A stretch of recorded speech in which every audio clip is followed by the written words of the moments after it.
I use the term attachment pathology to characterize the breadth of attachment-related disturbances that inform abnormal development, clinical symptomatology, and disorders of the self.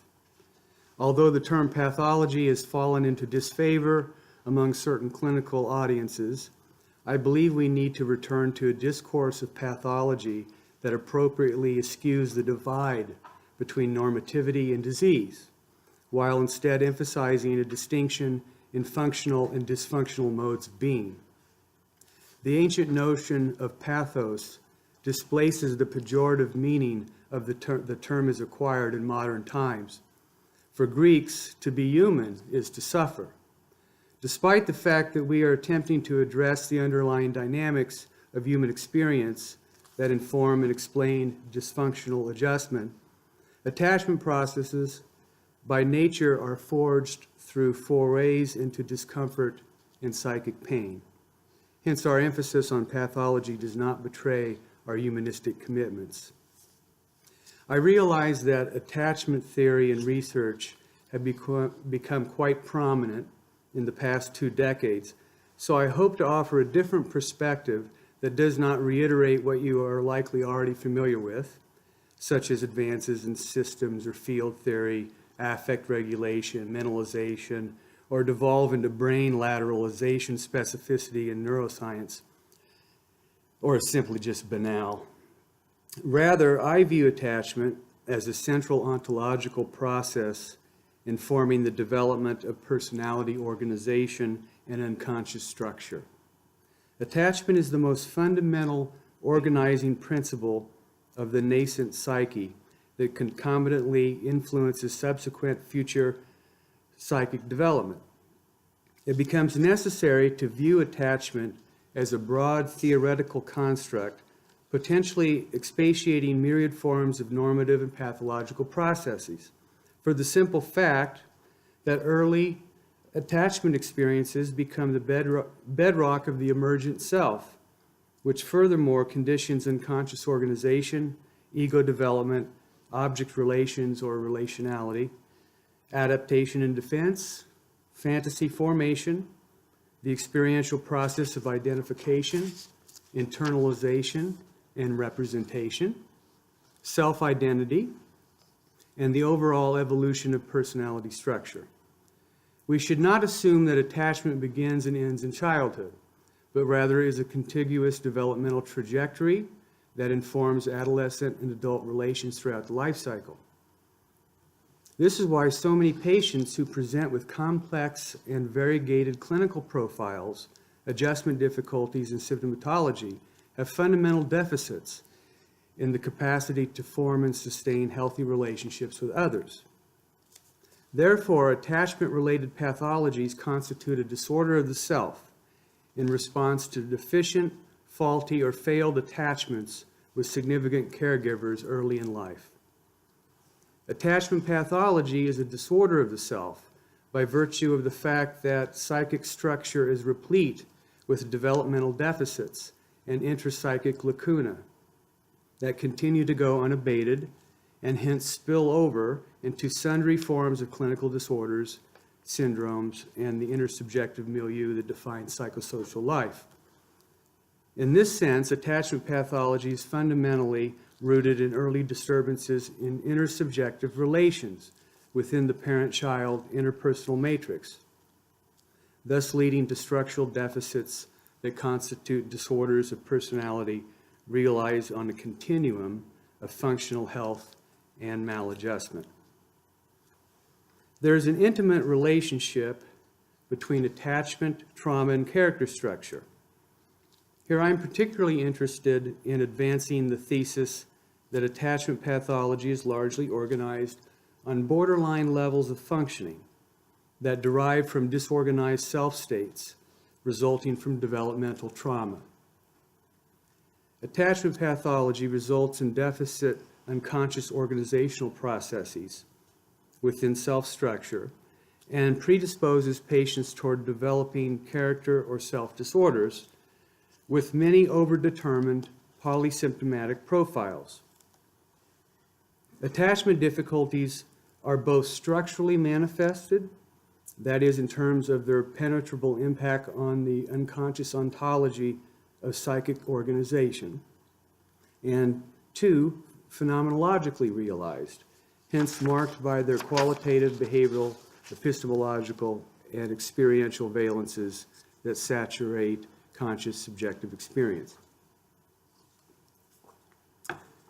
Attachment pathology largely results in structural deficits of the self due to the incorporation, amalgamation, and buildup over time of what I refer to as toxic introjects, but also negatively internalized objects and resultant disturbances in self-representation that are unconsciously organized and form in direct response to developmental failures in parental attachment.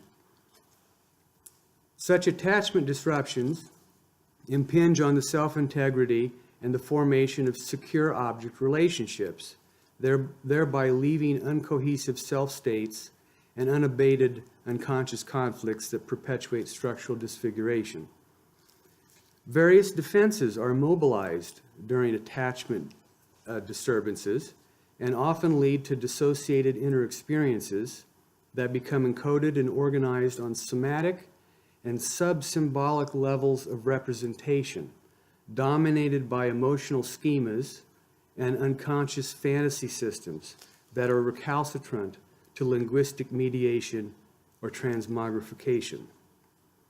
Because attachment pathology materializes out of myriad and profound developmental traumas, self-structure is constantly assailed by disruptions in affect regulation that often lead to deficits in self-reflexivity and in functional capacities for developing an observing ego, thereby generally predisposing patients toward borderline levels of adaptation. Attachment pathology is a disorder of the self based on the simple deduction that personality development is predicated on human relatedness, without which the self would not exist. And just as the self cannot exist in isolation from otherness, the disordered self always stands in juxtaposition to disturbances in interpersonal functioning. As I will argue, disruptions in acquiring healthy capacities for attachment and self-regulation are often due to real or perceived developmental traumas. Whether discrete, acute, or cumulative, they may be as overt as surviving early childhood sexual molestation, abandonment, tenuous foster care placements, parental neglect and caregiving abilities, and split or blended home environments, to moderate forms of prolonged emotional abuse or repeated rejection, invalidation, and failed responsiveness from a parent. Furthermore, and perhaps equally insidious, developmental trauma is often cryptic and secretive, confined to the privatization of lived subjective reality, such as the experiential presence of relational privation, absence, and lack. Developmental traumas leave an affective aftermath, an unconscious après-coup, that often escape linguistic mediation and conceptual understanding. Because they are particularly susceptible during pre-verbal experience prior to the formal acquisition of language, these traumas are translinguistic and ontologically imprinted on the deep structural configurations of the psyche. As a result, they largely persist as unconscious emotional resonance states, or affective schemas, fantasy systems, and representations of embodiment that vacillate between moments of unrecognizable conflict, thus affecting mood and coping strategies, to internal somatic disruptions that cannot be consciously assessed or articulated by the subject. Such traumas are typically ineffable and tarry throughout pronounced fixations to psychic pain.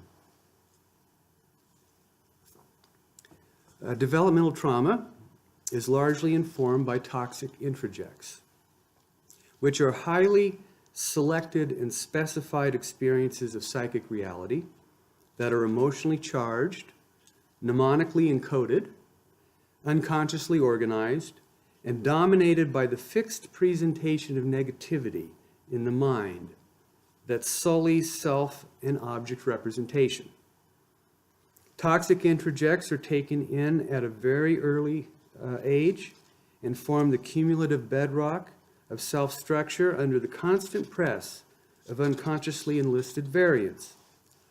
Because an infant or small toddler is highly susceptible to the malignant effects of toxic introjects that transpire during the sensory motor and pre-operational stages of cognitive development, or whatever their equivalent is these days, they are likely to be registered and organized through sensory somatic processes or bodily representations that cluster into affective schemas that typically occur before the acquisition of language and are therefore largely segregated from linguistic intervention.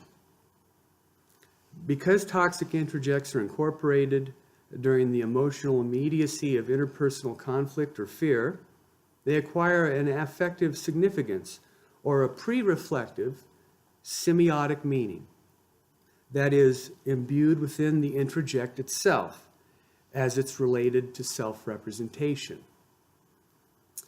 In fact, these introjects fall under the spell of chaos and negative contagion ruled by unconscious fantasy systems that inform structuralization processes. Moreover, the content of such introjects are often naively, concretely, and uncritically absorbed as unadulterated truth, thus callow and vulnerably registered as inexpressible, pre-formulated trauma that is not acknowledged as such because it becomes sensuously dissociated, affectively filtered out, and somatically converted on unconscious symbolic levels, subjected to fantasy formations that are really foreclosed from linguistic intervening semantic processes. Developmental trauma are therefore pathognomic occasions delivered by the hands of attachment figures that are often not subject to self-reflective, self-conscious awareness at the time of their occurrence because they are early formative acquisitions. As a result, they tarry in agitated unconscious self-states of unarticulate and unarticulated trauma imbibed with emotional significance, manipulated by fantasy, and sequestered from conscious awareness. For they linger as formulated unconscious experience, yet materialize through various forms of psychopathology. It may be useful to distinguish what we mean by attachment disorders, attachment deficits, and attachment vulnerability, for there's potentially a great deal of overlap and specificity depending upon how we define our terms. Attachment disorders, as I conceptualize them, largely denotes a delineated range of clinical symptomatology due to compromised object relations development, resulting in structural pathology of the self. Attachment deficits refer to structural limitations or deficiencies within personality formation that interfere with actualizing various attachment-related capacities instantiated on a continuum of functional health and maladjustment. While attachment vulnerabilities are typically normative processes that all people possess, yet they may inform structural deficits of the self. In turn, deficits in self-structure always prefigure attachment pathology. While attachment motivation based on biological processes informed by evolutionary currents is a necessary condition directing attachment-related behaviors, it's far from a sufficient condition for capturing the unconscious complexifications and conscious motives governing interpersonal relations and intrapsychic dynamics. In addition to ignoring the primordial role of the unconscious, what is further underemphasized in the attachment literature is the emotional process of attachment based upon our primary identifications with our caregivers. It would be a reductive naturalistic fallacy to boil everything down to biology or neuroscience. Identification, therefore, becomes an indispensable process of relationality. Extending this notion to the clinical milieu, it is often the case that identification with the therapist leads to positive internalized representations, which in turn produce positive therapeutic effects by rehabilitating or filling voids in self-structure. Here I wish to distinguish between introjection, which is the immediacy of incorporating a presentation or a highly specific piece of subjective reality, and that of internalization, which is a complex intrapsychic process of integration and transformation of self and object representations that take place over maturation. Introjections in many ways provide incremental architectonic functions for building psychic structure. They are the substance of what is immediately incorporated, rejected, or disavowed from psychic absorption.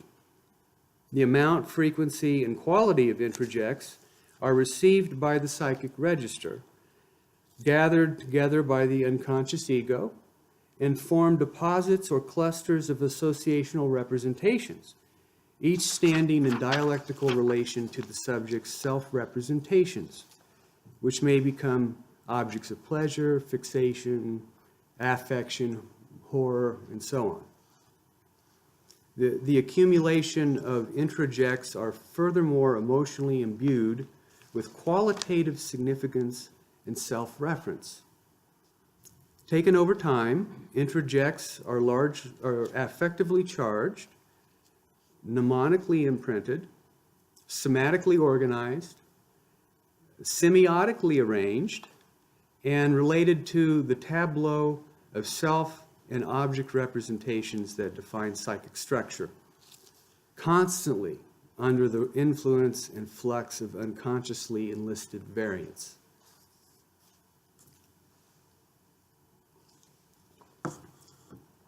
Internalization is always a process of transmogrification over time. It involves a more totalistic, synthetic, holistic appraisals of the qualities, attributes, properties, behaviors, ideals, and limitations that define self and others. If the overall preponderance of introjects over early childhood development are positive, let's say, then self and object representations may be said to correspond to more cohesive, integrative, and realistic attributions regulating self-structure. If introjections are mainly negative, however, then appraisals of self and others will be mired in negation and conflict, thus deleteriously impacting on regulatory capacities that function to integrate part into whole self and object representations that serve to form a cohesive unit. Furthermore, internalization draws on evocative memory for regulating psychic structure, quells eruptions from unruly affect, modulates internal panic and anxiety states, and provides holding, soothing functions that lend containment and cohesiveness to the self. I was once treating a patient who was deprived of consistent maternal responsiveness and was emotionally abandoned by his father as a child, which resulted in profound problems in internalization. He could not remember much of his childhood, including what his parents looked like, nor how they treated him during his toddler and elementary school years. He was prone to panic whenever he was reminded that he was alone, which opened into a gulf of unremitting frenzy and internal emptiness. It was as though he had very few internalized objects or soothing resources to draw upon for comfort during times of distress.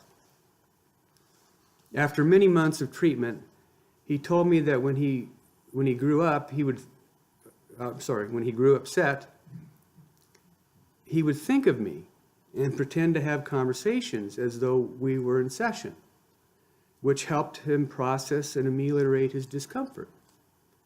He also told me in his own way that I had become a positive introject he could draw on from his fund of memory, and that instead of carrying on a dialogue with himself in his head, he would often think of my face or imagine talking with me during nights when he couldn't fall asleep in order to allay his anxieties.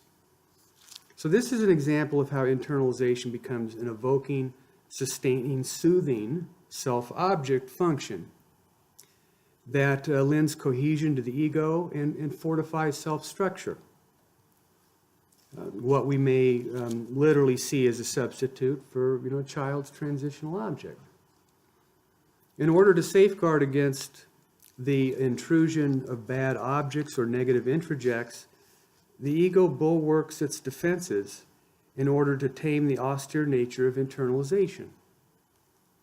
The powerful exertion of bad objects cannot be rejected because despite their imposition, the child needs them.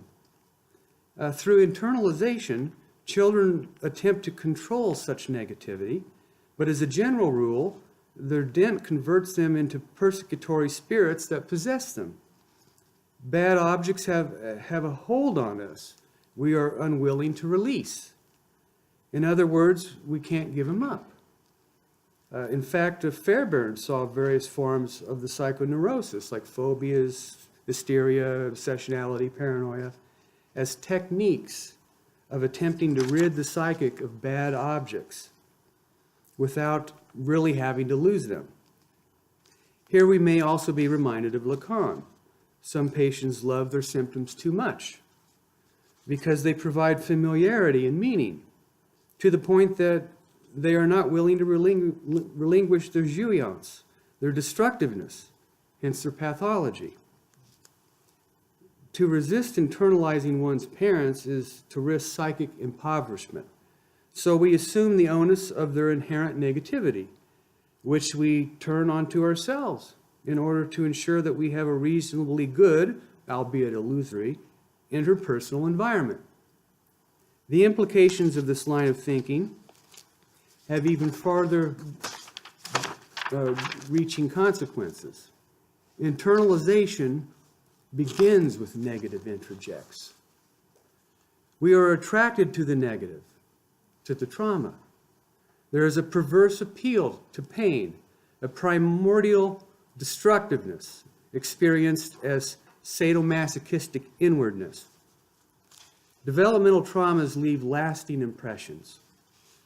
This is why it is often the case that we remember clearly and poignantly negative experiences, perhaps even more so than positive ones, in recollecting our earliest memories. We are drawn to our own traumas, even fascinated by them, refusing to let them go. Traumatic fixation is a necessity the psyche is impelled to perpetuate, an unconscious tearing with the negative.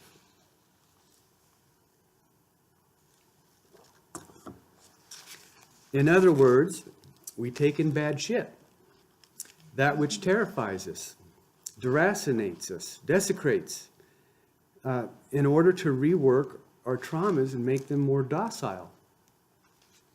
I mean, let's face it, how many of us dwell on things that we just focus over and over on what somebody did, said, didn't do?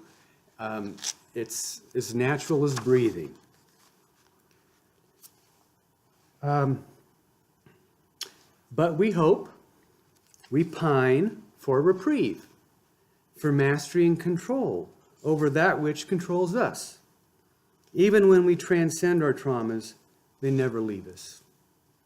There is always the affective residue that creeps into consciousness from time to time, bringing forth its poisonous effect, reminding us of our inner being, our past, unabated and envenomed. Negative internalizations never completely go away. They are superimposed on all other forms of representation. This brings us to engage current perspectives on relational and intersubjective approaches to developmental theory and psychoanalytic thought, a discussion that directly bears on our clinical work in treating attachment pathology. In fact, the amelioration of attachment deficits is a central objective of the therapeutic process, a process contingent upon the quality of relationality fostered in the patient-therapist dyad. Notice the slip. Tantamount to the introduction or recapitulation of an optimally responsive or good enough way of relating therapeutically with clients, what we may refer to as a relational principle. Effective therapy with developmentally traumatized populations requires forming and modeling a healthy relationship. Within contemporary psychoanalysis, relational and intersubjective systems approaches have gained increased intention and efficacy in working with diverse clinical groups. But this leads us to a series of questions, both theoretical and clinical, which are important for us to clarify. How can one form a relationship with a patient who has deficits in capacities to form relationships in the first place? Can relational approaches rectify relational deficits or merely point toward a more healthy way of relatedness? Is relatedness premised on the interface between two subjectivities? Necessarily so. Is mutual recognition by each subject, the patient and the therapist, essential for healing and growth? Or can an asymmetrical therapeutic stance of attunement, empathy, affective sensitivity, validation, and recognition of the patient be enough to quell anxiety, secure trust, and set the stage for a healthy therapeutic alliance? As intimated, we may readily observe a paradox in treating attachment disorders from relational perspectives. Because attachment disordered patients have endured compromised relational experiences at best to absent, bereaved, abusive, and/or traumatic situations at worst, thereby leaving structural deficits of the self, how can treatment orientations bridge such gaps in being and provide the sustenance that is so fundamental to human existence? In other words, how do we promote attachment patterns with people so relationally deprived and structurally disfigured? It becomes an integral aspect of therapy to find avenues toward connectedness and emotional bonding with such a group that is at once deeply damaged by others, yet unable to disconnect from their desire for human affiliation.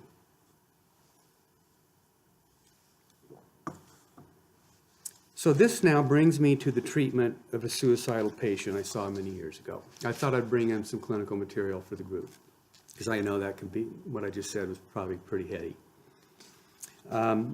Hopefully this will bring it down to earth a bit. So this is somebody who, that I saw many years ago. A clinician's worst nightmare is when a patient commits suicide. At least it's mine.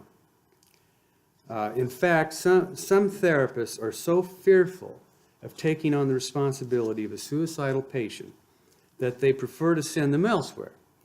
Crisis intervention approaches prefer to focus on immediate stabilization and are thus inclined to ship off the suicidal patient to long-term care. Even specialists in mood disorders are likely to screen their outpatient clientele carefully, and those working with severe character pathology, such as borderline apathy, are timid about their characteristic proclivity toward self-harm. Take, for example, Marsha Linehan, the founder of dialectical behavioral therapy, who refuses to work with patients unless they promise not to attempt suicide while in treatment. Can you imagine? I read that and I said, you got to be out of your mind. the borderline client. You can't do that. Is going to invite acting out. It's not that uncommon for seasoned professionals, let alone the neophyte, to jump the gun and immediately direct the patient to go to the hospital ER or admit a patient to the psychiatric unit when suicidal tendencies are spoken of directly in therapy. Unease, trepidation, even paranoia seem to be universal anxieties we all harbor towards suicidality. Suicidal vulnerability and attachment deficits go hand in hand. When attachment deficit patients do not have the interpersonal support, structural integrity, ego resources, holding introjects, capacities for evocative memory or self-soothing, or a fund of positive experiences at their disposal to retrieve during times of crisis, they can become particularly vulnerable to impulsive suicidal acting out. Not only are depressives and psychotics at risk for suicide, but also many forms of personality disorders, as well as alcoholics and addicts due to the strong self-destructive elements that accompany their character structures. Addressing suicidal potential in a patient is never an easy topic, but it is one that is nonetheless straightforward. There's perhaps nothing worse than a clinician who appears uncomfortable or awkward in addressing this question, for it communicates to the patient that the therapist is just as frightened as he or she is. Statements such as, I know this might sound odd, but you haven't been thinking about, you haven't had any thoughts of, hurting yourself, stumbling. I hear this all the time from supervisees. This will only kill the discussion. It will just completely shut down the whole risk assessment. The patient is likely to then minimize or deny it because he knows that the therapist is scared as hell and can't be trusted. Similarly, do not ask, how do you plan to do it? Which joins with the suicide plan that the patient may not have developed so far. But one might ask, have you gone so far in your desperation that you've thought about what you might want to do? Obviously, this is a very personal way. Everybody's got their own personality style of addressing it. This way, though, you avoid aligning with the plan, which further enables you to assess the patient's state of mind. Now, I simply prefer the direct approach. Have you thought about killing yourself? Nothing more sober than that. Eyeballs come right out. And you're showing complete respect for their state of mind. If so, then insist that the patient spell out their thoughts and impulses in as much concrete detail as possible. Very important point.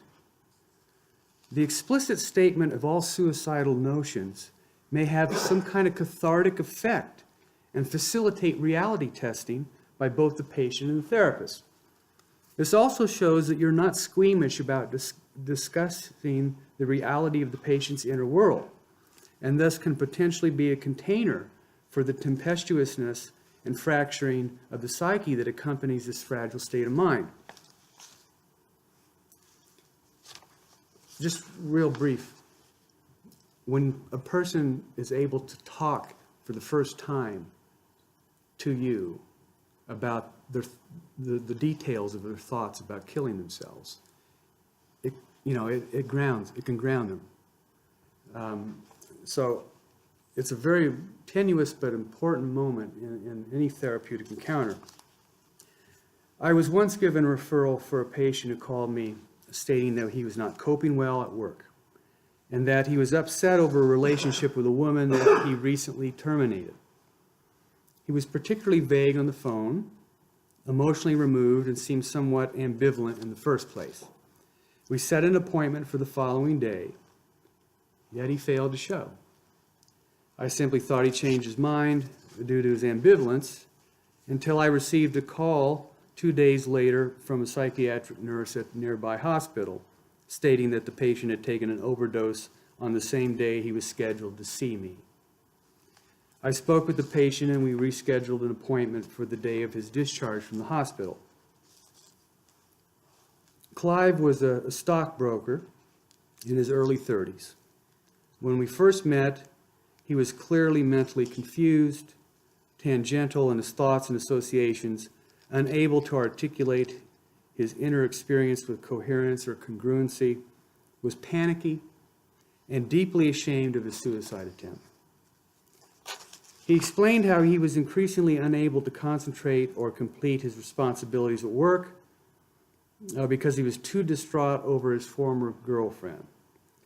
At first, he spoke of her and their relationship in very ambiguous terms, only stating that he was very uncomfortable and overly self-conscious being with her, which was so disconcerting that he had to end the union. During the initial meeting, he was in a frenzied state because he felt so lost about his life. One overarching theme was his obsessional preoccupation and rumination that he was not happy in comparison to others. And only if he could find certain answers to his confusion, he'd then be, quote, back to normal. As he put it, quote, "Why can't I just be like others? I see people laughing at their jobs. Why can't I just be like them? It's like my whole life has just stopped. I just want to be happy. I want to be happy now," end quote. There are 4 ominous signs of suicidal potential. 1, an impatient, agitated expectation that something must be done immediately. 2, a feasible, detailed, lethal suicide plan. 3, narcissistic pride, suspicion, and hyper-independence. And 4, tendencies toward isolation and withdrawal, living alone, or living with someone emotionally removed or estranged. Clive fit this criterion to a T.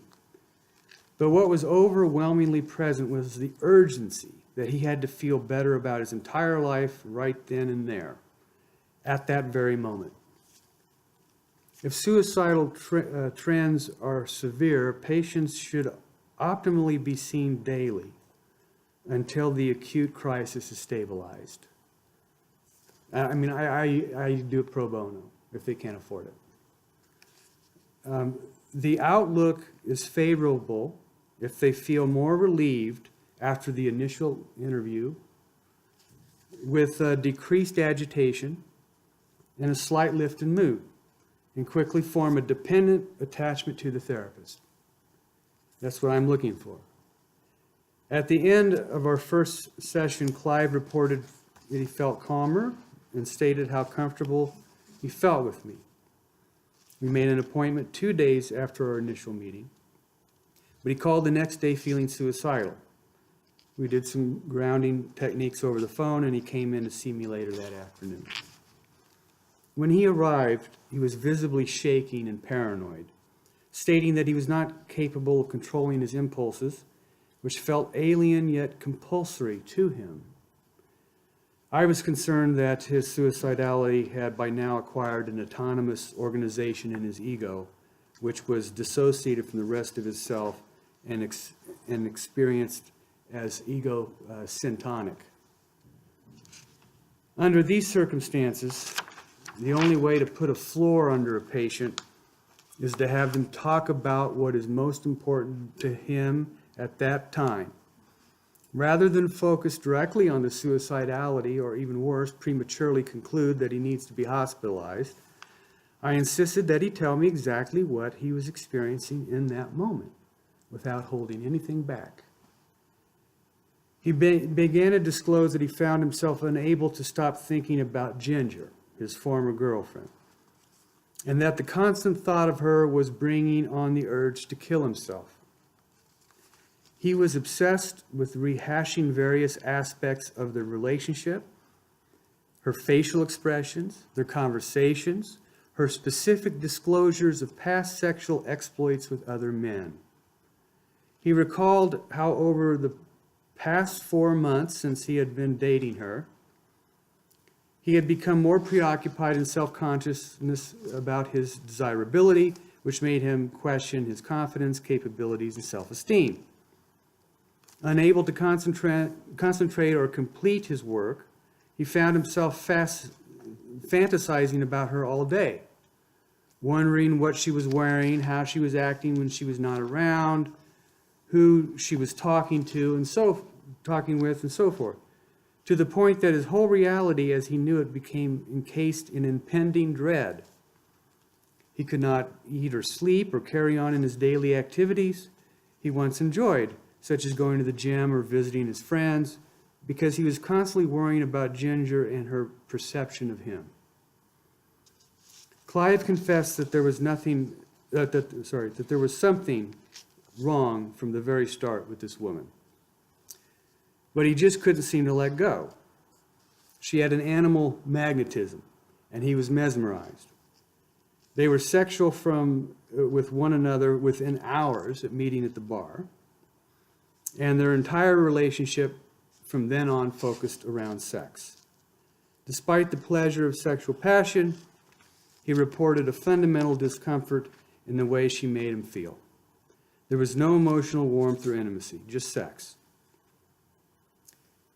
He started having intrusive and disturbing fantasies at work, the gym, wherever he went, that every man must lust after her sexually, to the point that he about instigated fights with strangers whom he perceived were eyeing his girl.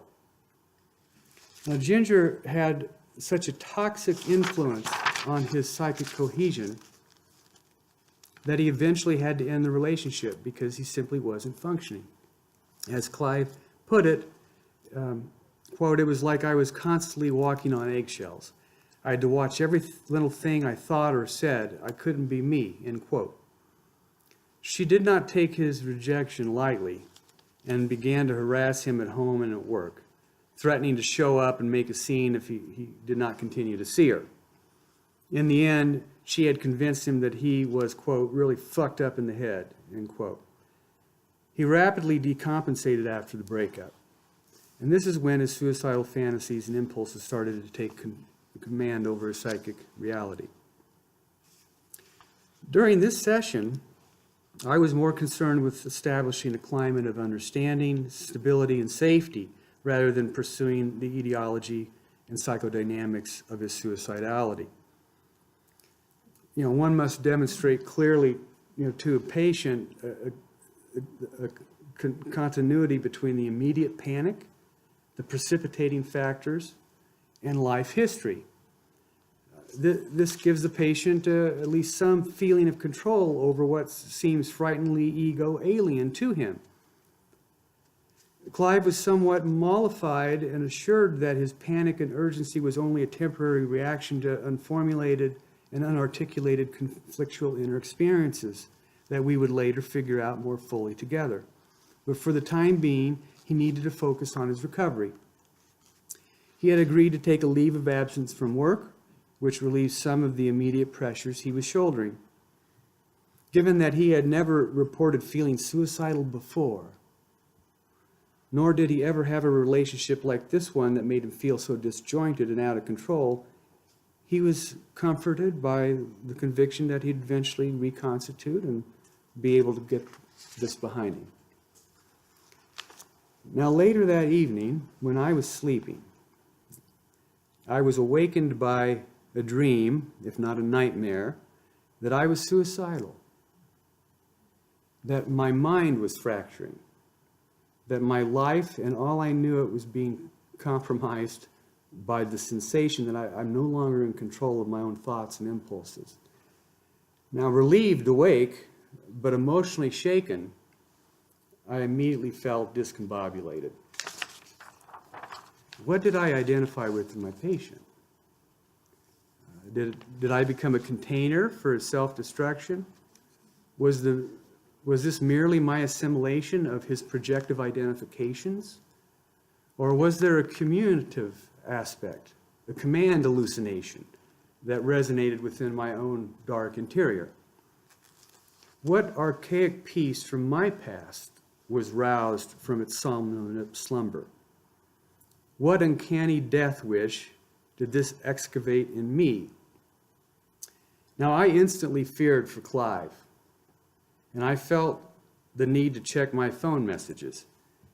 When I went downstairs to my home office, I have a home office, I saw the red light flashing on the answering machine and knew it was him. It's uncanny the way the unconscious can work. I played the message back only to hear his languid voice in desperation and disquieted panic. I called him, but he didn't answer. So I left a phone message on his machine explaining how worried I was about him and that I wanted him to give me a call immediately. Although I was on the verge of panicking myself, I decided to wait rather than jump the gun and risk making a clinical blunder.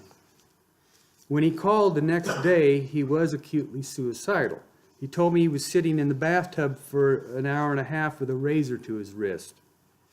I insisted that he come to my office, but he preferred to talk on the phone instead.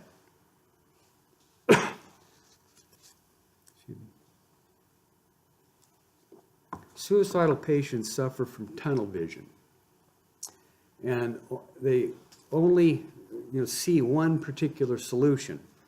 It's therefore very important to show them that there are other options. So Clive told me that he did not see a way out of this, nor could he envision a future. His entire universe was colored by lack, chaos, upheaval.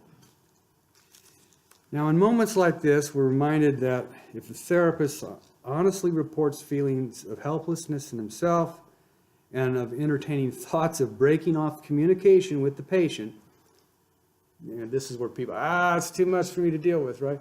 Then an emergency situation has developed and it's time for some sort of active intervention. How do you attempt to convince a person in this state of panic, dissociation, and irrationality that there's a solution? Their solution is based on impulsive, desperate actions rather than more competent ones. How do you appeal to the autonomous portion of the ego that still has the capacity for rational engagement? How do you instill hope? This was a moment of crisis.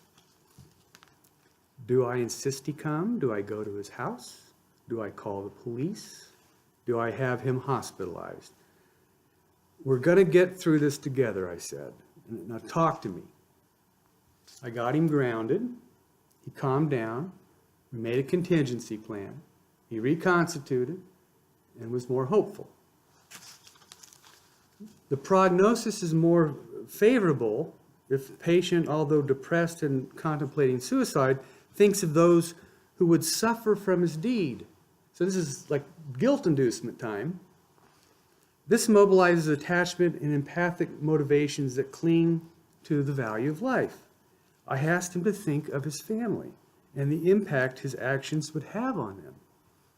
He contracted for safety, promised to go to his mother's house or the hospital if he felt unable to fight his impulses, and told me he would be taking a sedative prescribed by a psychiatrist to help him sleep.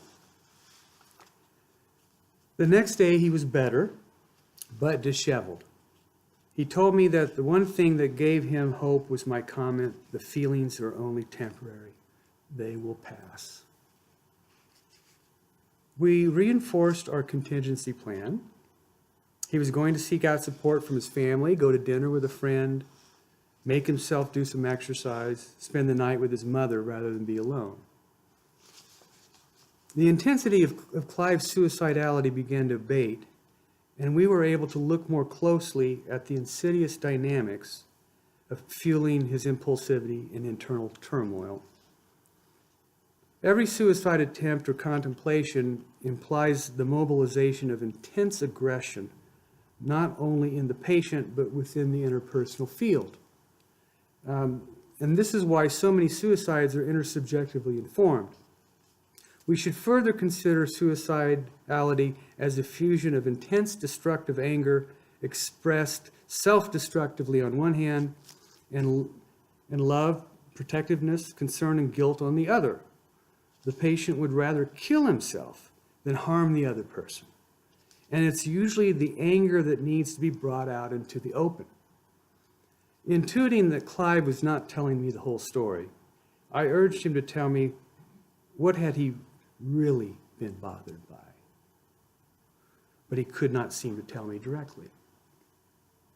With intense discomfort and shame, Clive confessed that he had really, what had really disturbed him was Ginger's unsolicited and provocative sexual disclosures about her past. Over the course of their brief relationship, she managed not to spare him a single detail about her sexual appetites.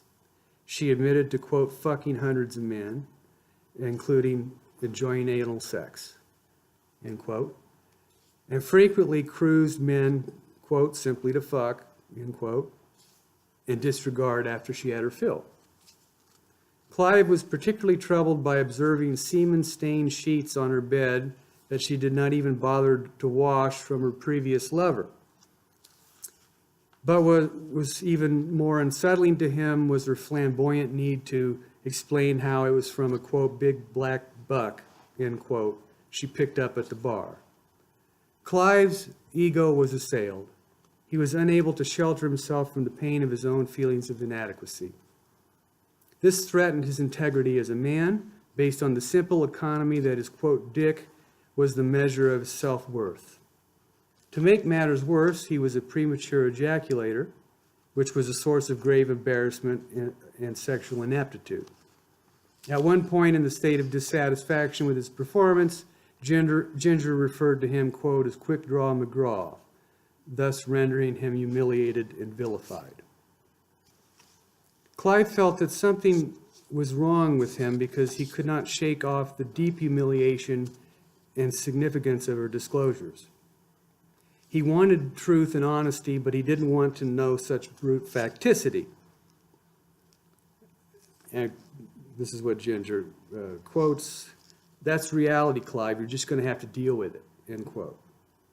Clive was drowning in his fundamental ambivalence between loving this woman, this, quote, slut, and hating her for how he made him feel so impotent and ineffectual. He was turning his aggression on himself, protecting her from his wrath and narcissistic rage that imperiled his psyche. He started to feel guilty for judging her so negatively, and feelings of betrayal were lacerating him with the need for self-punishment. At the same time, he could not admit to himself that he hated her for feeling so inadequate and flawed.